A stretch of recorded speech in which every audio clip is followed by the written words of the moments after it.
Percer dans l'industrie de la musique, c'est pas toujours facile au Québec, encore moins quand on est jeune, qu'on n'a pas de contact et qu'on chante en anglais. On va rencontrer Marie-Ève Martineau, une auteure, compositeur, interprète qui a décidé d'aller de l'avant avec son talent et d'autoproduire son premier album.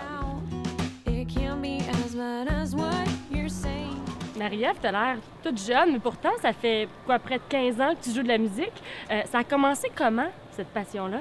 Je te dirais, regarde, j'ai une photo de moi quand j'étais en 4e année. Je me rappelle encore, j'étais revenue de l'école. Mes parents m'avaient fait une grosse surprise. Ils m'avaient acheté une batterie, dans le fond, parce que mon père jouait, puis j'avais toujours rêvé d'avoir une batterie. Alors, je les petites filles jouaient à la poupée, toi, c'était à la batterie. Moi, je jouais à la batterie, ouais, c'était un petit contraste, j'avoue. Puis, c'est ça. Ensuite, quand j'ai eu 12 ans, j'ai eu ma première guitare. J'ai laissé de côté la batterie, puis j'ai commencé à composer de la musique depuis... Comme tu l'as dit, depuis une quinzaine d'années déjà. Quand même. Puis, du côté de tes influences musicales, ce serait qui? Je sais que tu en as probablement beaucoup, mais est-ce qu'il y a des gens qui t'ont inspiré en particulier? Bien, je te dirais, je peux te nommer des groupes que j'aime beaucoup. Je sais pas à quel point ça transparaît dans mes chansons. J'espère que ça transparaît un peu, mais des groupes comme Feist, Florence and the Machine, Damien Rice, par exemple. Assez anglophone, quand même. Oui, c'est anglophone, effectivement.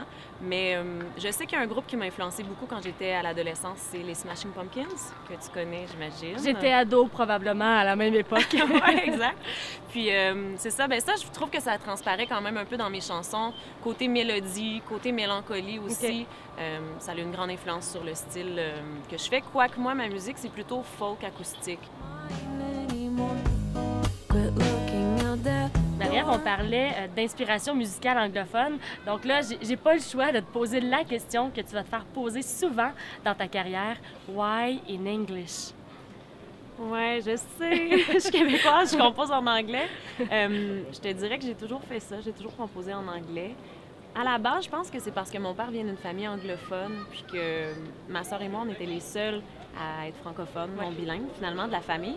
Je pense que j'ai un peu utilisé ça pour apprendre la langue. Heureusement, ça a fonctionné. Ça devait sonner drôle à 12 ans si tu parlais pas beaucoup anglais et que tu composais en anglais. Oui, effectivement. Quand je réécoute des chansons, ça peut être assez cocasse. Mais c'est ça. Donc maintenant, ça me joue des tours parce que c'est plus difficile pour moi de composer en français, malheureusement. Toi, quand tu décides de te mettre à écrire une chanson, qu'est-ce qui t'inspire? Généralement, je te dirais que c'est une situation, soit dans ma vie, la vie de mes proches, qui va m'affecter. Peut-être une situation que je vais avoir de la difficulté à comprendre, puis ça va se transformer dans une mélodie quelconque. Puis avec du temps, avec peut-être un mois ou quelques semaines, ça va se transformer en une chanson, quelque chose de plus clair. Ça devient une petite thérapie pour toi. Bien, c'est ça, exactement. En fait, ça m'aide à faire une introspection, puis aussi à mieux me comprendre, puis à mieux comprendre les situations que je vis. Là, tu vas lancer prochainement ton premier album que tu as décidé de produire toi-même. Qu'est-ce qui t'a amené à faire ça? Bien, je te dirais que c'est beaucoup ma famille et mes amis qui m'ont encouragée, qui m'ont poussée à investir temps et argent dans ce processus-là. Puis, au final, je me suis dit, tu sais, pourquoi attendre qu'une compagnie de disques ou quoi que ce soit m'appelle quand je pouvais vraiment faire les choses à ma façon en faisant l'autoproduction de mon EP. Donc, c'est intéressant ce que tu dis parce que là, tu dis faire les choses à ta façon, donc le bon côté des choses, mais j'imagine qu'il y a quand même des difficultés qui sont rattachées à ça. Oui, il y a définitivement des bons et des mauvais côtés. Je te dirais que dans les mauvais côtés, il y a beaucoup l'aspect qui a été trouver une ligne directrice à mon album parce que mes compositions ont toujours été guitare-voix. Puis en studio, on enregistrait full band. Donc, il fallait vraiment trouver une façon d'apporter cette ambiance-là puis de la transposer full band. Mais j'ai été super chanceuse parce que j'ai travaillé avec ma track puis Adam du studio du deuxième. Puis on a pris notre temps, on a vraiment exploré. Puis ça donne un résultat dont je suis super satisfaite.